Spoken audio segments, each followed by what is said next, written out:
Estamos ao vivo! Yes! Muito bem!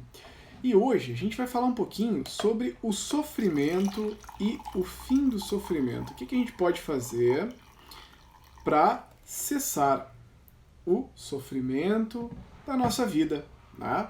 Por que a gente sofre? Primeiro de tudo, por que a gente sofre, tá?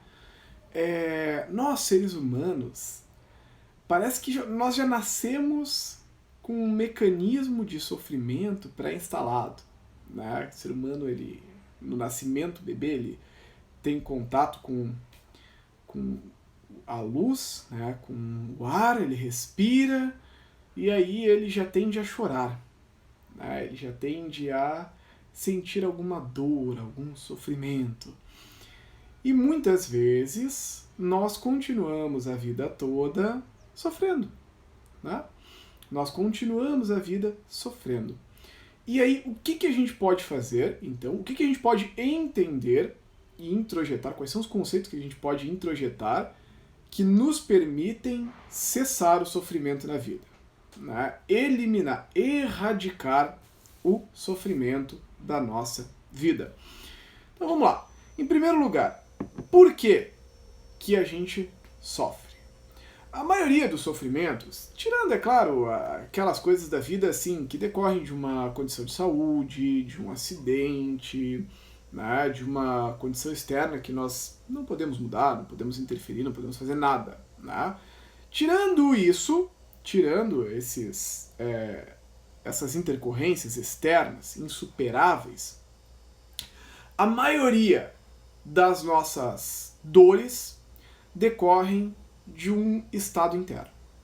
A maioria das nossas dores, dos nossos sofrimentos, decorrem de questões puramente internas. O sofrimento ele está na nossa mente. E via de regra, quando a gente tem sofrimento, a gente tem inconformidade. Eu não estou de acordo com a realidade como ela se apresenta. Tem alguma coisa na realidade que eu não gosto, que eu gostaria de mudar, e que eu não consigo mudar. E isso faz com que eu sofra. Eu sofro porque eu não aceito a realidade, tal como ela se apresenta. Ah, mas é muito difícil aceitar a realidade. Esse negócio de aceitação eu não consigo, não gosto, não quero saber. Ok, aceitação é um desafio. Mas existe uma distinção muito importante, tá? Que eu quero trabalhar com vocês agora. Que é o seguinte: aceitação não significa você dizer ok e eu me conformo. Não é conformismo. Conformismo significa você dizer, bah, é isso mesmo, a realidade é ruim, ela é essa porcaria, e eu tenho que me conformar e ser triste mesmo. É uma palavra que já traz a gente para uma energia de tristeza, de desagrado, de eu tenho que me conformar. Tá? Então não é isso, aceitação não é conformismo. Tá? Então essa é a primeira distinção que a gente tem que ter em mente. A aceitação não é conformismo. Aceitação significa você olhar para a realidade e dizer sim para ela. É você não julgar a realidade como boa, como ruim. É você não desejar que a realidade fosse outra de uma forma vitimista. Ah, por que essa realidade é assim? Por que isso aconteceu com a minha vida? A gente sofre. Se a gente entra nessa do vitimismo, a gente sofre. Eu quero ajudar você a entender o que você pode fazer para acabar com o sofrimento na vida. Então vamos lá. Eu aceito a realidade. Eu digo sim para ela. Exatamente como ela é. Mas por que eu consigo dizer sim? O que me permite fazer isso? Eu tenho que ter uma série de crenças por baixo dessa estrutura que vão me permitir dizer sim. Né? Então vamos lá. Quais são as crenças que eu tenho que ter? No que eu tenho que acreditar para que eu possa dizer sim para a realidade? Isso é muito sistêmico, tá? Eu tenho que entender que o universo O universo ele é mais sábio do que eu. Eu não tenho toda a sabedoria. Eu não tenho toda a sabedoria, eu não tenho todo o conhecimento, eu não tenho a visão do todo. Se eu estou hoje em uma situação vivenciando um fruto de ações decorrentes do meu passado, é porque eu estou a serviço de algo maior. Pega essa crença para você. Eu estou a serviço de algo maior. Se eu tenho escassez, se eu tenho dificuldade, se eu tenho sofrimento em relacionamentos, eu estou a serviço de algo maior. O que é esse algo maior? As constelações familiares vão dizer, é o seu sistema familiar. Né? Você está fazendo isso para compensar, né? Determinados acontecimentos do seu sistema familiar, determinadas necessidades dos seus antepassados, da ancestralidade. Né? As constelações vão trazer esse viés.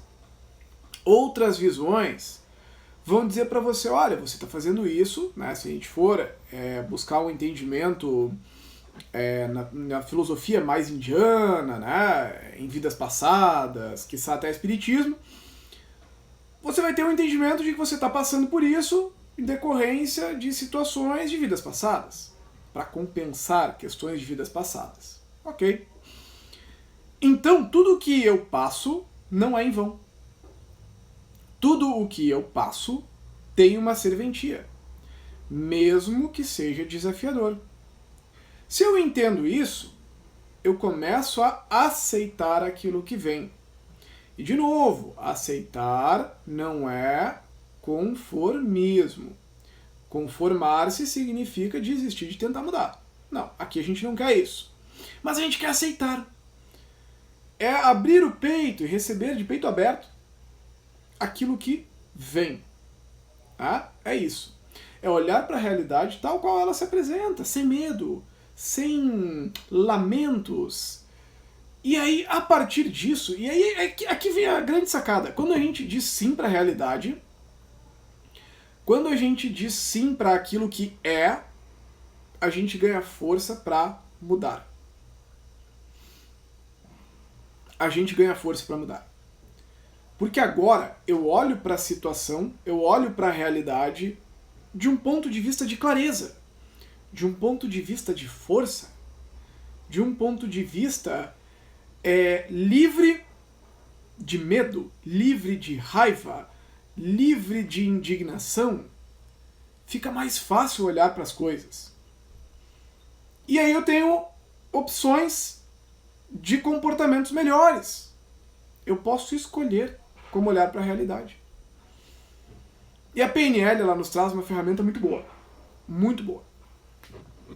Pega uma situação que você vivenciou. Pega aí uma situação que você vivenciou que você não agiu como você gostaria de ter agido. Algo que você diz assim, aqui eu podia ter feito melhor. Algo que você, às vezes, faça na sua vida até hoje e que não está conforme você gostaria. Tá? Traz isso para sua mente agora. Um contexto em que você gostaria de ter uma opção melhor de comportamento, de fazer melhor. Ok. Traz uma memória agora de um momento em que você não se comportou como você gostaria. Um momento específico, tá? Vou dar um exemplo. Eu me irrito quando alguém fala alguma coisa pra mim que eu não gosto. Sei lá. Tá? E aí, pensa aí em 3 vezes em que você se comportou dessa forma. Que alguém falou alguma coisa pra você que você não gostou. Só dando um exemplo, tá? Você faz com o que você tiver aí na sua vida. E aí pensa em 3 exemplos, 3 momentos em que você teve aquele comportamento que você não gostaria de ter tido. Ok. Se não identificou 3, tudo bem, depois você pensa em mais 1 ou 2. Agora, de posse desse pensamento na sua mente, imagina o seguinte, fecha os olhos, imagina que você está sentado em uma sala de cinema. E aí você vê a tela de cinema lá na sua frente. Tá vendo a tela de cinema? Ok. E agora vai passar um filme lá. Um filme daquela vez em que o seu eu se comportou daquela forma. E aí você vai ver você lá. Olha como se fosse um filme. Agora você é um espectador da sua vida. um espectador daquele momento. Olha aquele filme, deixa ele rodar. Roda esse filme, solta ele. Veja o seu eu lá se comportando daquela forma que não foi tão legal. Ok, olhou? Beleza. Agora, seguindo nesse exercício, eu pergunto para você, o que você poderia ter feito de melhor? O que você poderia ter feito de diferente? Ok. Qual recurso faltou para você? Qual recurso interno? Qual condição interna faltou para você naquele contexto, naquele momento? O que faltou? Talvez confiança, talvez força, talvez alegria, talvez tranquilidade, talvez paz, eu não sei, você sabe. Talvez motivação? Ok. Ok. E vem voltando. E vem voltando. Pode abrir os olhos. Olha só que interessante. Quando a gente faz esse exercício de se dissociar, isso se chama dissociação, a gente olha a realidade de fora, tá? A gente diminui o nosso impacto negativo, a gente não tem aquele sentimento ruim que a gente tinha, ou se tem, ele é menor, né? E aí a gente consegue analisar as situações com clareza, com aceitação. Eu não tenho a indignação, eu não tenho o sentimento de vitimismo, né? Porque não sou eu, é o Marcelo que está passando por aquilo, é alguém, eu vejo alguém passando por aquilo. E aí fica mais fácil. Eu fiz esse exercício, ele é uma técnica de PNL, poderia ter prosseguido, né? Teria outros passos para a gente fazer dentro disso, mas para o que eu quero aqui, eu não quero aplicar a técnica agora. Eu quero sim que você perceba qual é a diferença entre lutar contra uma situação, tá? E aceitá-la. Quando você não tem a resistência da luta, de querer mudar a todo custo, de sofrer, de doer, você enxerga com clareza e aí você vê o que está faltando. E se você vê o que está faltando, você se ajusta. Você ajusta o seu comportamento, você ajusta aquilo que precisa para mudar. Simples assim. Simples assim. E tudo bem. Como o tema hoje é sofrimento, você já sai daqui com um aprendizado. Se eu dissociar, eu diminuo o sofrimento. Dissociar significa olhar de fora. Olhar como se fosse um filme. Jogar toda a questão numa tela de cinema. Se eu dissocio, diminui o sofrimento. Eu tenho clareza, eu tenho visão. Se eu tenho clareza e visão, eu tenho acesso a recursos para mudar aquela situação. Ok. Dito isto, qual é a outra fonte do sofrimento? E aqui eu estou juntando tudo, tá? Isso aqui que a gente está fazendo é reprogramação integrativa sistêmica. Eu vou trazer tudo que a gente sabe, tudo que a gente vem estudando, tá? Já falei do ponto de vista aqui da PNL, um pouco mais amplo. E agora, vamos pensar o seguinte.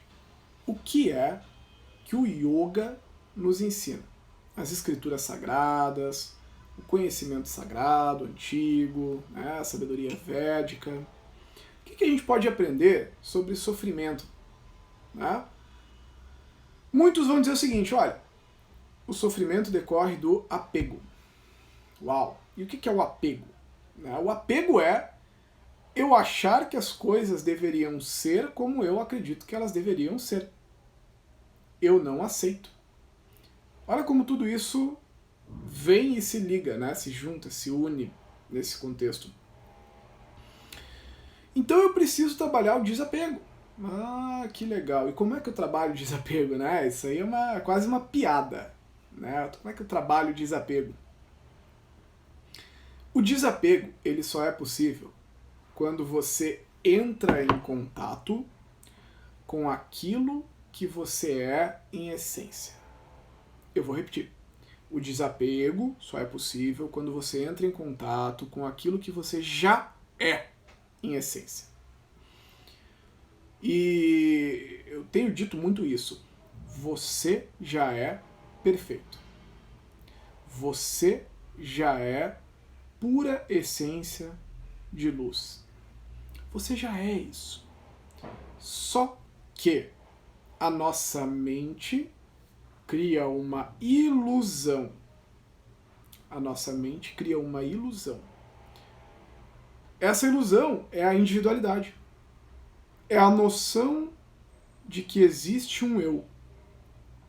Não existe. Não existe um eu. Eu não existo. E se eu entendo que eu não existo, eu tenho liberdade.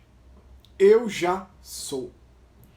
Calma, eu vou chegar lá. Eu vou explicar isso melhor. Como assim eu não existo? Eu existo, eu tô aqui, isso não é lógico.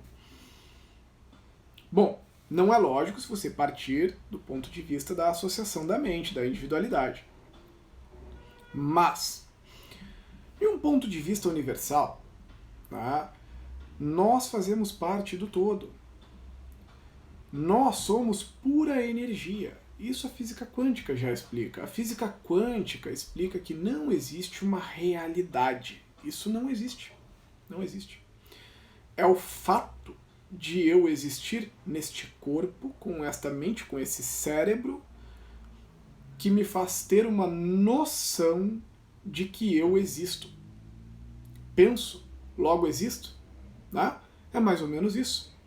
Só que na realidade não é isso. Na realidade é eu existo. Eu existo. E aí eu penso e acho que eu existo dessa forma. Mas eu existo de uma forma muito maior e livre.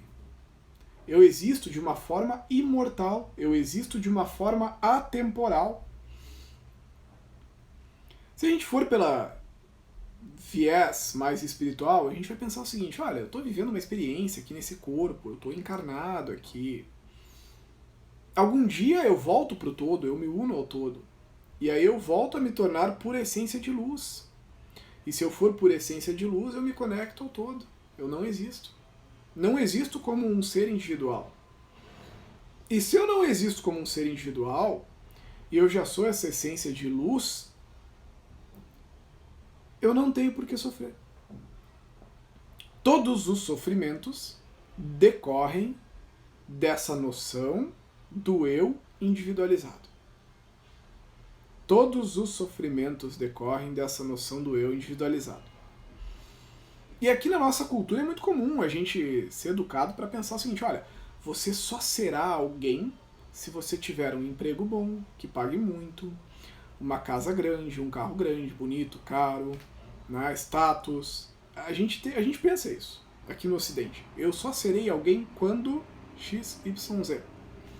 Eu tenho que ter algo na minha vida, eu tenho que ter dinheiro, eu tenho que ter status, eu tenho que ter sei lá o quê, para ser alguém. E, né, a gente é criado com essa crença de que eu tenho que ter, fazer, sei lá o quê, para ser. Só que você já é. Você já é. E você já é muito perfeito. Você já é perfeito. Só que a gente esquece disso. E aí a gente tem dor, a gente tem sofrimento. A gente não consegue aceitar, a gente não consegue ter aceitação. É isso. Só que, é claro que racionalizar isso é muito difícil.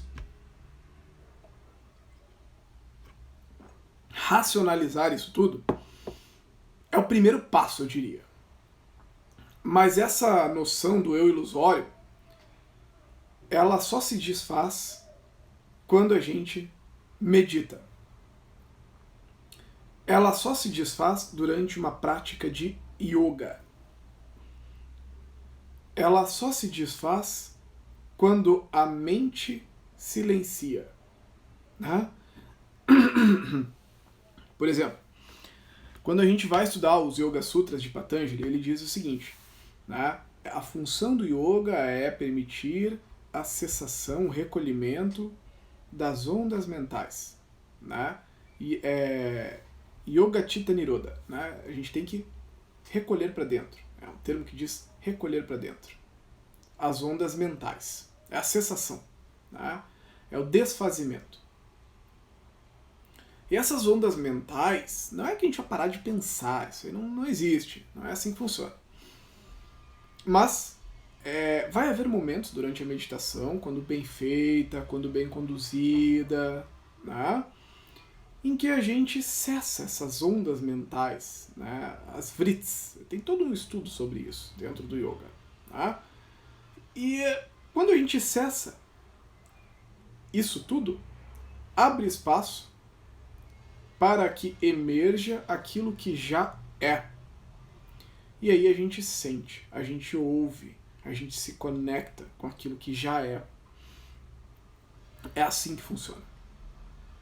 É simples assim que funciona. Então, a gente precisa, em resumo, se conectar com aquilo que a gente já é. Né? E eu até quero conduzir, quero fazer uma prática meditativa, quero reunir todo mundo. Não vai dar para fazer hoje porque essa live já vai ficar muito longa, né? E a gente está com um projeto de começar também aqui no Instituto aulas de Kundalini Yoga, que é um yoga bem específico, um yoga da consciência, bem orientado, que tem a finalidade de conduzir a isso. Né? Todo yoga tem, na realidade, mas enfim. O Kundalini Yoga faz isso de uma forma muito pontual, de uma forma muito objetiva, de uma forma muito rápida. Na primeira prática a gente já vai para lá, né? A gente já acessa esse estado aí, é muito poderoso. Eu quero ver se a gente consegue conduzir aí uma prática e em breve abrir algumas turmas de yoga aqui no Instituto. Né? Se você tiver interesse, eu até peço que você mande um direct e diga, olha, eu gostaria de yoga aí com vocês. Que aí a gente vai tendo uma ideia do público para montar essa turma, tá? Mas é isso, né? Eu quero que você saia daqui mais leve, com o sofrimento diminuto, né? Diminuído, né? Reduzido, que você reduza essa angústia existencial que a gente tem a partir desses princípios, a partir disso que a gente trabalhou aqui. E eu vou subir essa aula, como sempre, ela vai ficar disponível. E quando eu subir, né, eu peço que você comente de que valeu a pena, por que valeu a pena assistir essa aula, o que você aprendeu, qual foi, né, o resultado bom aí, positivo para você. Peço que você comente, né, deixe uma curtida ali no feed, porque isso ajuda a divulgar mais as aulas, divulgar mais as lives, divulgar mais o conteúdo. O Instagram vai entender que esse conteúdo é relevante e vai mostrar para mais pessoas, tá bom? Gratidão pela presença de vocês e nos vemos aqui amanhã. Eu não sei se vou conseguir fazer live, porque eu tenho aula nesse horário, eu vou assistir uma aula, tá? Eu vou tentar fazer nesse horário, não sei, mas fica de olho no Telegram, que daí vai ser avisado o horário da live de amanhã, tá bom? Então, até mais!